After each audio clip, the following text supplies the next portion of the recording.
So here we are again, talking about a new plant family, and this would be another one that it would be also represented here in California. So here we have a beautiful sunset as we look into this family tree for the family group that we are going to be talking about today.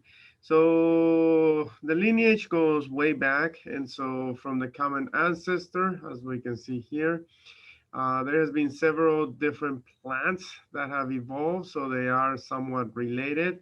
And our plant is going to be right here. Before we get to that, we have the new family, Plantaginasi, which is the plantain, that is also somewhat related to the trumpet vine that we're going to talk about later on. We also have the Scrofulariaste that is related. This has gone through a lot of changes. The two of them used to be just one family under Scrofularia, and now they have separated them. And most of what were known as for the scrofs were now placed under Plantaginasi. But they're very closely related.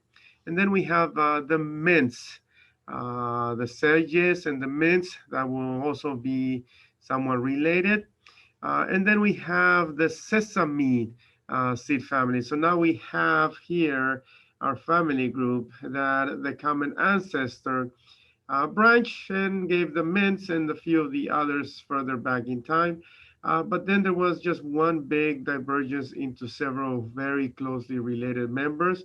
And those are the ones that we are going to be concentrating not so much today. Today we get to talk about just the Bignoniaceae, but throughout the rest of the semester we will see the others. And so we have the sesame seed family, and here is the typical flower for members of that family. This one being what they refer to as the mousetrap plant. And then we have the Acanthaceae, which is the bear's breech family. And those could, we can find a very similar flower, which is known as the black eye Susan. So flowers might look very similar because they are going to be closely related, or at least they're going to have their ancestry split a little bit sooner than the previous. And then we have the Lentiburiaceae, which is a group of carnivorous plants. And those are going to be represented by this individual. These are going to be the Butterworth family. So they're going to be carnivorous. So they evolved to eat or at least feed and get some of the vitamins and minerals from insects. Then we have the Verbeniaceae, which is a vervain family. And those flowers are going to be here represented by our sky flower or the sky flower. And then we have the Bignoniaceae or the trumpet vine family, which is what we're going to be concentrating on. It's going to have many areas, including California, and many of the members that are going to be much more common here for ornamental purposes will be of a tropical nature. So they may have its origin somewhere in tropical South America, perhaps in tropical Asia as well, and maybe even tropical Africa. But it will move away from the tropics and eventually make it into somewhat of a temperate climate zone. So it's a dicot, so woody lianas, trees, shrubs, and even some herbaceous to some degree. So 110 genera, more or less, and about 800 species. So it's a small family group we're going to be dealing with. And so here is some of the more obscure South American tropical plants. So the genus Adenocalima. And so this is going to give us a good representative of how the flowers and or the plants may look. So yes, they're going to have a fusion of the petals that are going to create a trumpet, and that is where the name trumpet vine comes from for the family. But when we cut open those flowers, this is what we're going to find. We're going to find that there are going to be four stamens, or at least four functional stamens. So we have two long and two short And here we have him. And then we're going to have the stigma right here with the style that eventually is going to also lead into the ovary. And then we can see somewhat of a rigid sepals on the bottom. So it's going to normally have five sepals and then five petals. The petals are going to be partly fused together, not partly, but they're going to be completely fused, creating that trumpet shape. And so here's where we've taken the stigma. So it was kind of hidden here behind the stamens. And then we take it out, or bring it out, and then we can see the stigma that is connected to the style that leads to the ovary. And when we look at the flower, this is what's going to be the face. And so we can see the petals that are fused. We have one here, or at least two. And then we have another one here, and a fourth one here. And the fifth one would be right here. So they are fused towards the bottom, or more than half of the flower will be fused, or the petals will be fused. And here's where you open the flowers. And what's very interesting is that all members of this family are going to have those four functional stamens with the anther and the filament. But when you look down at the flower, there is going to be the remnants of a fifth stamens. So no longer functional. It does not have an anther, but it still has the remnant. So anatomically, probably the ancestor would have had five functional stamens, but as the plant diversified and the plants evolved into the trumpet vines, then perhaps the plant had no need for that fifth stamens. It was able to carry out its reproductive cycle without it, and so gradually it was losing it because it was wasting energy, and so it finally lost it to where we have just remnants of what was a stamen before. It could be equivalent to the human bone tail that we still have it. It's kind of hidden, but we still have the bones that would have constitute the tail from an ancestor many years ago. And they're saying that maybe as we evolve, we may lose our pinky finger because we don't really have a lot of use for it. And so those are things that plants and animals, as they evolve, they will lose some limbs, or they will lose certain things that they don't need. And so all the members of this family will have those four functional stamens, and then the one sterile or remnants of the sterile, which is going to be right here for this specific plant. And then we have the fruit. The fruit for most of this will be some kind of woody capsule that will split. And then we have the seeds. The seeds are pretty, for the most part, are going to be they will have a papery parachute.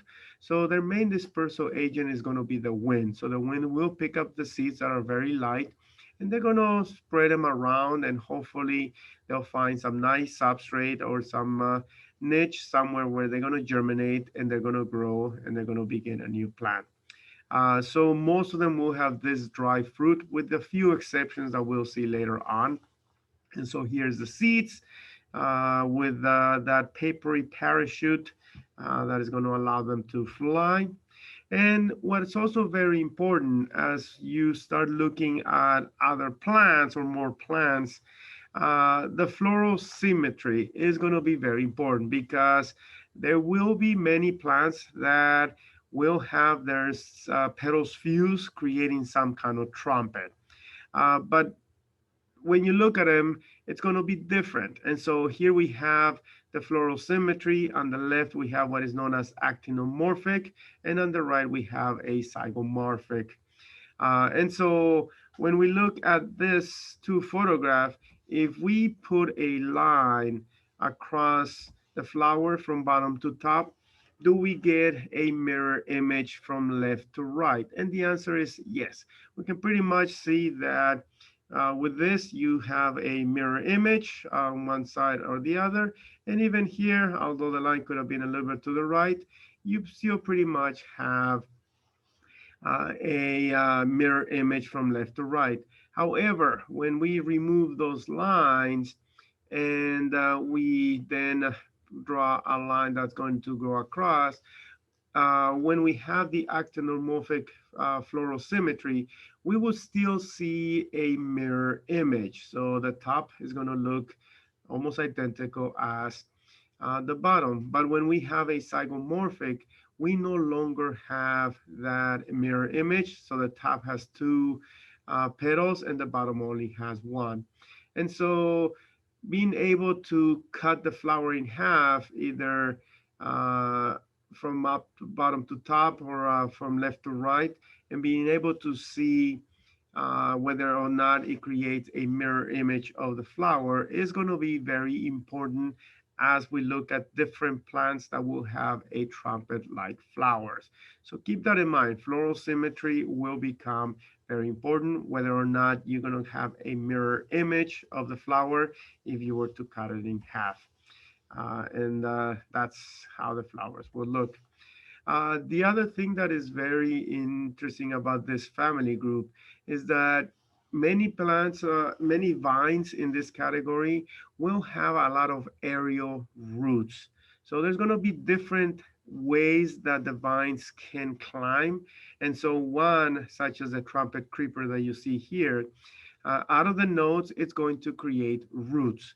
And it's going to attach itself to a wall, to a metal post, to whatever structure is available for it to cling and to climb. And so having some kind of aerial roots or roots that are going to burst right out of the stem, it's going to be to the advantage of this plant. And here we see the brand new roots that are just being made by the stem of this plant. Or we also have a tendril which is going to be a modification. And with this trumpet vines, the modification is going to be for the third leaflet. So we are going to have a compound leaf that will have several leaflets. And so the outermost leaflet is going to be modified into a tendril.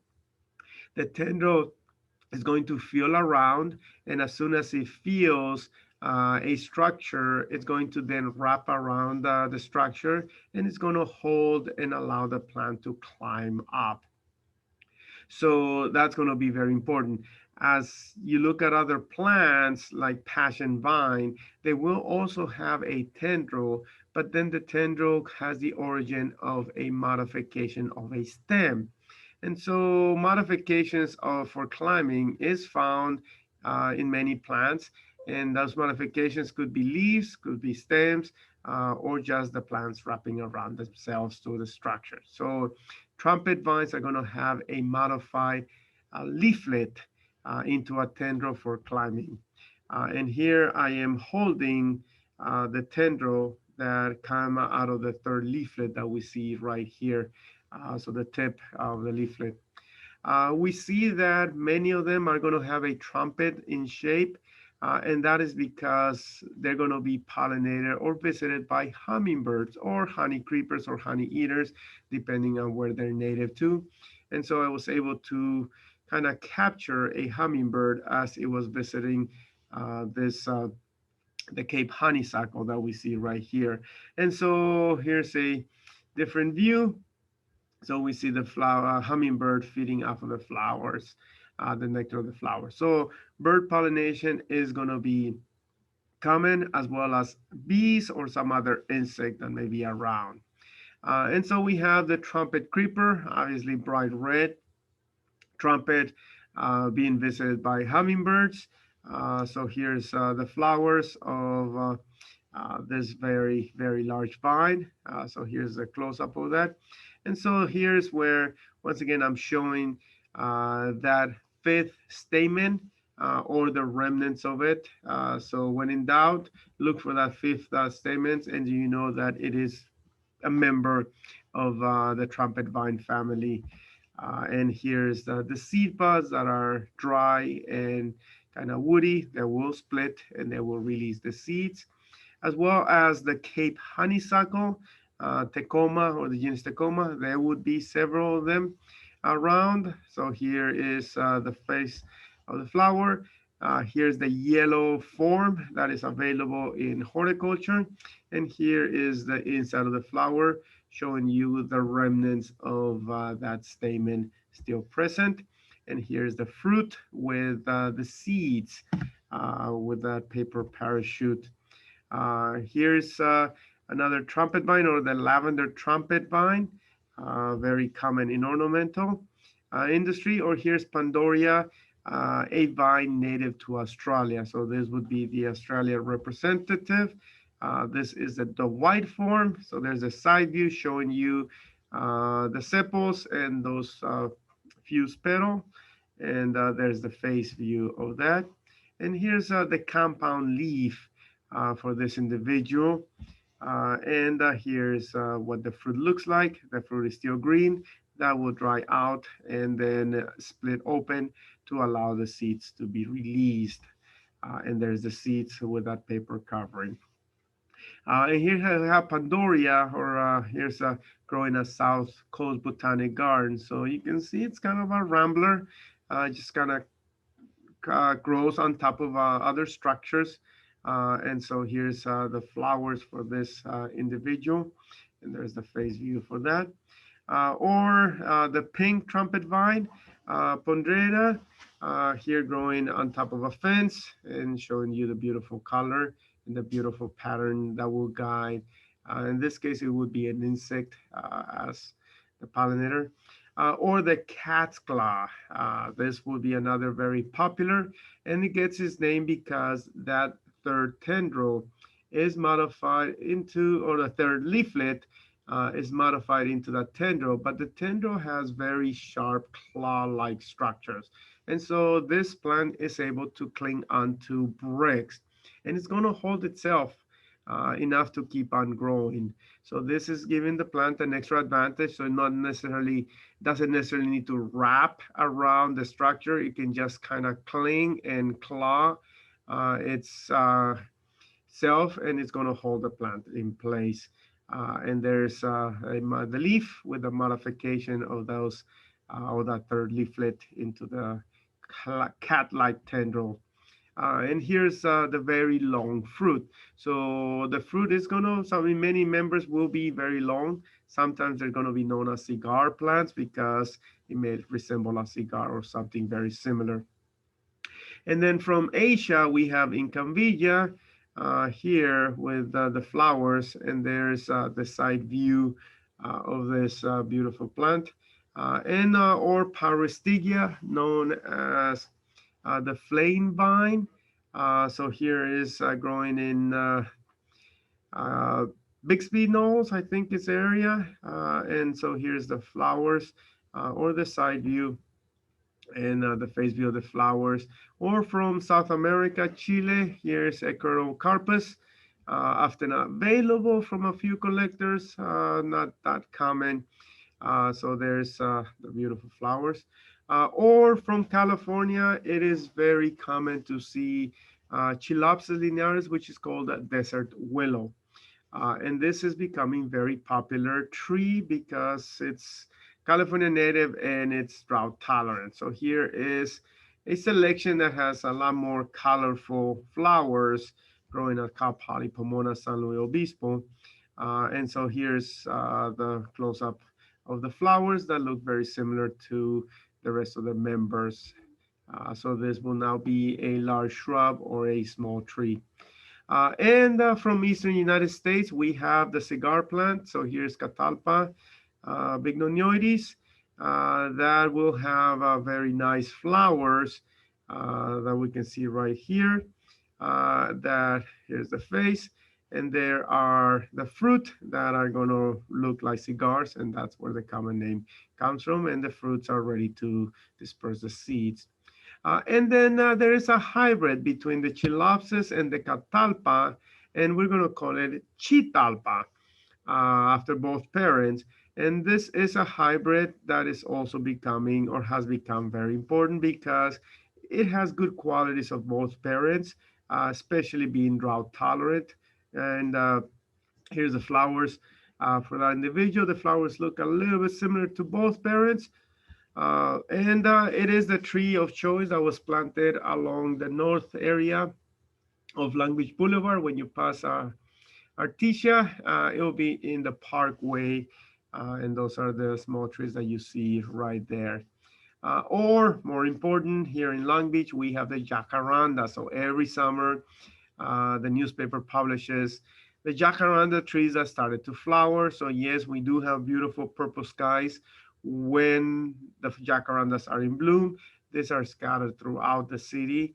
And they are going to be very nice. Their origin is from South America, Brazil, and they will have been heavily planted throughout the Americas, including some of the not too cold areas like Southern California. So here's the face of the flower. It looks exactly like the other members. It's kind of like a mini trumpet flower. And here's the woody. In this case, it's going to be a woody capsule, but instead of being long, it's just going to be round. Inside, you're still going to have the seeds that are going to be covered with that papery parachute for flight. And here's a few other jacarandas. So when I had the opportunity to go to Cuba, I was able to see them in the wild. And although most people know the South American tree that is very large, these are lesser known and they're probably not even in cultivation. So here's where I was holding the leaf and also the flowers. And here's the fruit for this individual. And so this is where I photographed the native Cuban jacaranda. And every so often, you may find a white form. There are very few around here, but here at Park Estates, there's a decent looking tree that when you look at it, it's a white jacaranda. So it's a mutation that does not produce the purple coloration, which is a normal. And so it just gives you a different color or lack of color. So there are some jacarandas that will have full flowers that are going to be out there. And then we have the old genus Tabebuya, which is going to be known as either the trumpet tree. In this case, we have the golden trumpet tree. I think the new genus is Hydranthus, but here we're still using the old Tabebuya because that's what you're going to find in the nurseries under that name. And so we have the golden trumpet tree here with some of the remnants of the fruit and the flowers. And they will flower early in the spring. So you have a very nice display of flowers. And in South America, here's where in the wild, just one tree in isolation would be in full flower. So we have this beautiful purple color here. And so that was the only tree for a very long stretch of the road. So I don't know if they can synchronize their flower or if it's just one specific tree that wants to attract the pollinators, and that's why they may be flowering during different times as some of their siblings that may be in the general vicinity. But it's not uncommon to just see this one tree in full flower, whereas the rest of the forest is going to be green. And here's a close-up of that very large tabebuya or pink trumpet tree, and an even closer look at that and showing you just how magnificent they can be. And here's one in the wild in Brazil. Most likely they took the forest away from here, and so they left just one tree. But when it's by itself and it's in full flower, it is something magnificent to see. And here's the flowers for that individual. And here's another one that was also left by itself. And here in Long Beach, not uncommon to see them. This is Atlantic Boulevard, right by Pacific Coast Highway. They look quite nice. They are blooming right now as I'm recording this webinar. So if you have not done so, you should go outside and look because many of them are going to be in full flower. And I will caution you that they are not cherry trees because often people who are not plant people might just look at a pink flowering tree and they're going to say that it's a cherry tree, but it is not. When you look at the flowers, they are in the form of a trumpet, as we can see here with that. And in Cuba, I was able to photograph this individual with lighter flowers, whether it's native or not, possibly. or maybe an introduction from South America. And then we have a very common houseplant known as China doll. And this is has its origin in South America. And it is a very nice, cutesy, small container plant that has very, very small, shiny leaves. Now, most people will normally kill the plant soon after getting it, and most people will never think of even planting it in the ground. But when you plant it in the ground, it will become a large tree. And it will become a very nice large tree. So it should merit a lot more attention that is given. But people unfortunately just associate it with being a house plant that they never think about, hey, maybe I should put it in the ground, allow it to fully grow and become a beautiful tree.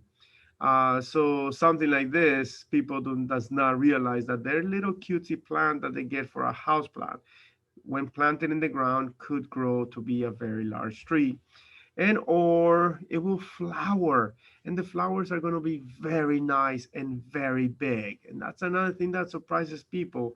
When it's not small and cutesy, it's a juvenile, it's usually grown from seeds. It will be several years before it matures and bears flowers. But another thing that people have grown the plant for many years but have no idea that it flowers, or have no idea how the flowers may look. And so here's the side view of the flowers, and here's the face view, including some of the fruit in the background, which we have right here. And there's where you can even see the seeds for this individual. And from Western Africa, here we have the African tulip tree.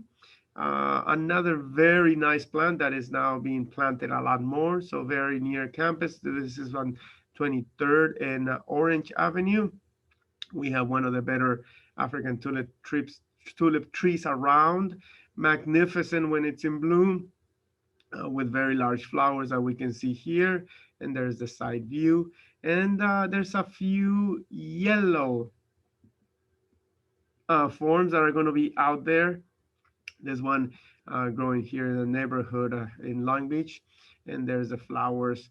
And also from California, Baja California, we have the genus Tecoma, represented by Tecoma stance, which is going to be here with the flowers.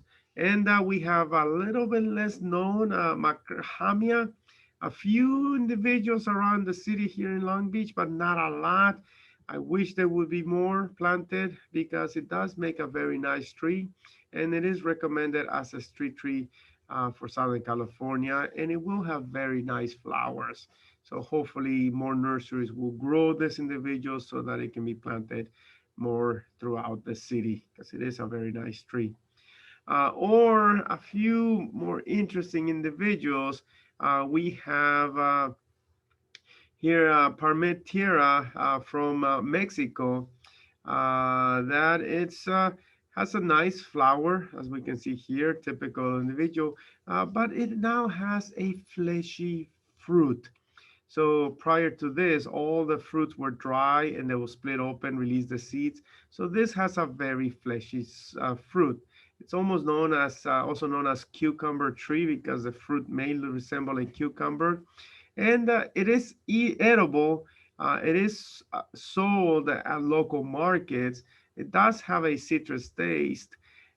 Citrus-like taste is not that wonderful. So but I went again. I would not like to deter you from trying it if you ever come across it. So do try it so that you can see.